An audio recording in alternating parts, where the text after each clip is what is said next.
Hello everyone, this is Many Ninja speaking.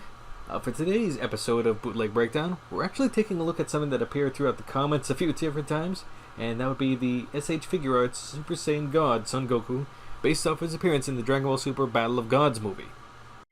You'll forgive me if I skim on describing the box here because it's pretty obvious this one is a bootleg. You have general issues with the print quality on the gradient as well as the reds on this particular packaging, I'd say.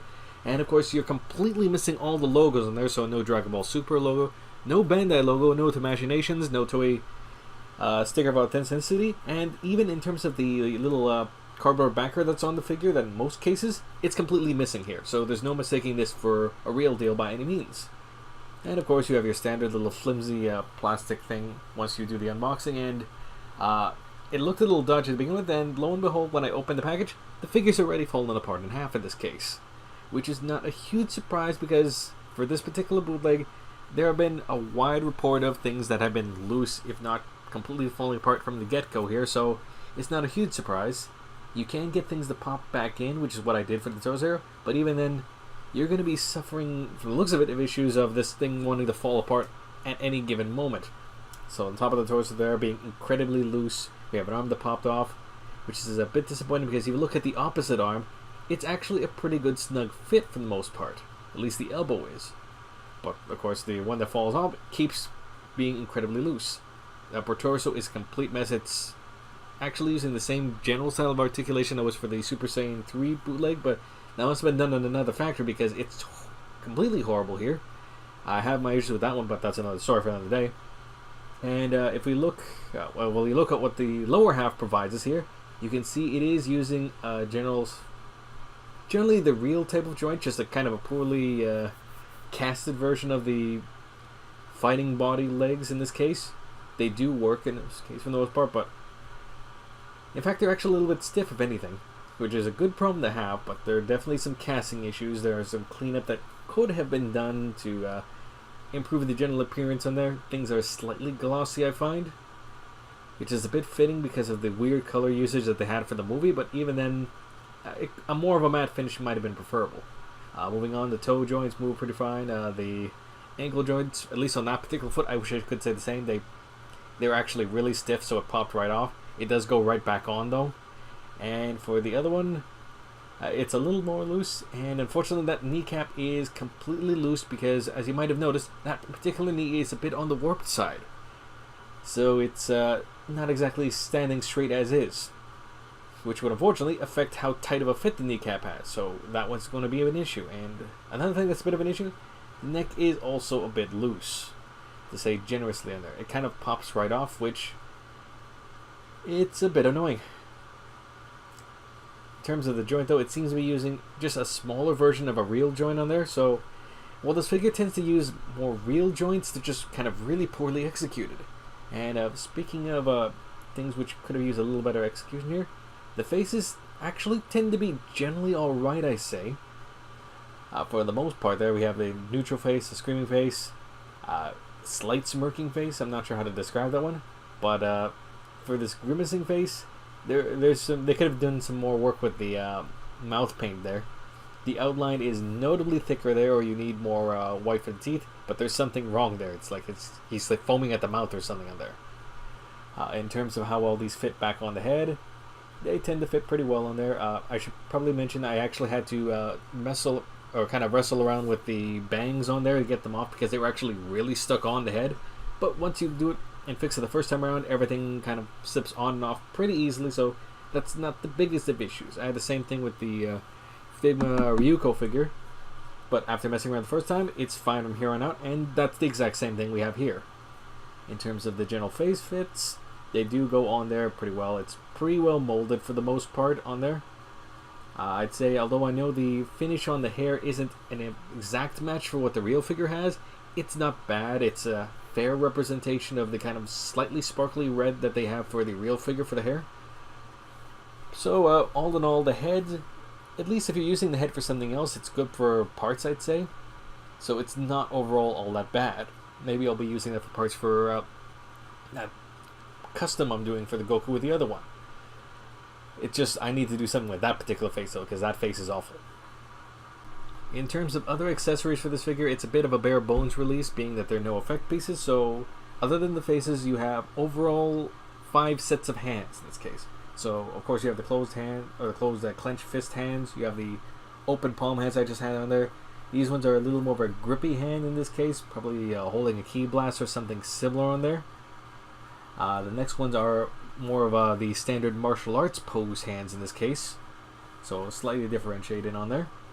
Generally speaking, all these hands are actually pretty well fitted for the most part, it's worth mentioning on here. And the last set of hands I have will be kind of the closed open hands, a little more of a karate chop hands for lack of a better term. And in terms of how they fit on the body here, we're going to demonstrate with the one arm that actually stayed in place like it's supposed to. You do have to put a little effort in order to change them because the pegs for the hands are actually quite a bit of a snug fit. But that also means that once you do make a switch, they are going to stay on there. At least the hand pegs seem to be of reasonable enough quality in this case, and matching with the skin tone, that you're not going to have too many problems with that part. So I suppose if you needed to use these for parts for something, at least for the hands, you're doing alright. I wish I could say the same about the rest of the body in this case, but it is what it is. You're working with a bootleg, you know you're going to get kind of a smorgasbord of random quality bits here. And with that being said, we're now going to go to the teardown part of the figure here. So we already have one arm that's fallen off here. We're taking the hand back off of there. You know, take a look at things. Take off the shoulder bits. They peg in the back just like the Super Saiyan 3 figure. And in fact, you'll probably notice there's a lot of similarities because they use a lot of the same type of body and joints in this case. There's just part of the reason why I did pick up this figure. I was hoping I could use it for spare parts of anything here. Yeah, there we have what it looks like on the butterfly joint on the inside there.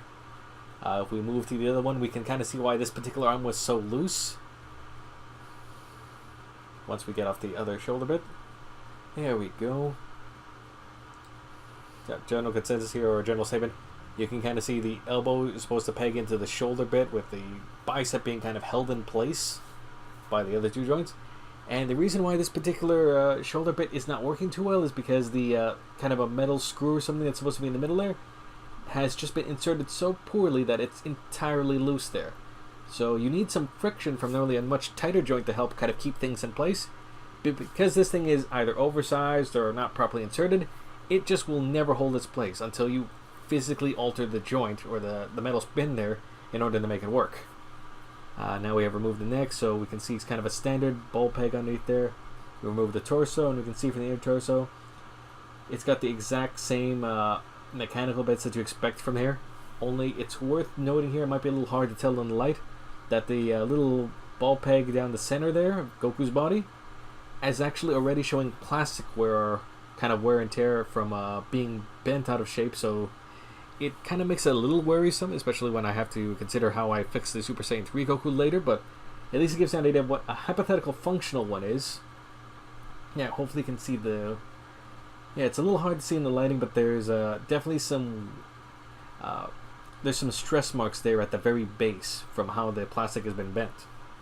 And speaking of things being bent, if we look at the lower torso here, it's the exact same kind of ball cup motion we see in the previous figure. In fact, give me a second, I'm going to be grabbing the other figure just for comparison.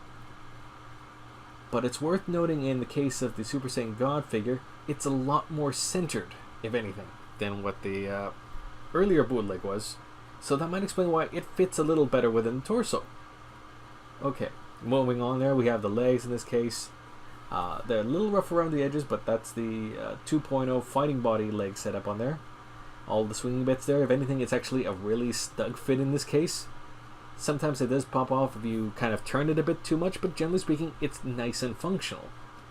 I wish I could say the same about that particular knee joint on there. As you can see, that's more proof of concept. It's warped out of place, which is why the bottom half is not moving like it's supposed to. And in my attempts to kind of separate them, it's actually quite a bit stiff, in fact. We're actually going to use the other leg for a better demonstration of this.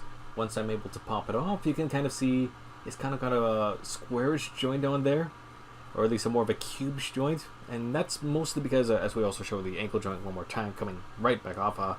The reason this one has a squarish joint is because this particular joint, other than the double hinge knee, is not supposed to move too much, so it's a pretty good way to have everything pegged in there, but without leaving too much room for things turning like they're not supposed to. I did eventually get the other leg to loosen up, and it kind of helps illustrate the general problem with this bootleg, I feel, once we remove this knee pad here. And the general problem I have with this figure as a whole is that they didn't really do a lot of care for the various joints throughout the figure.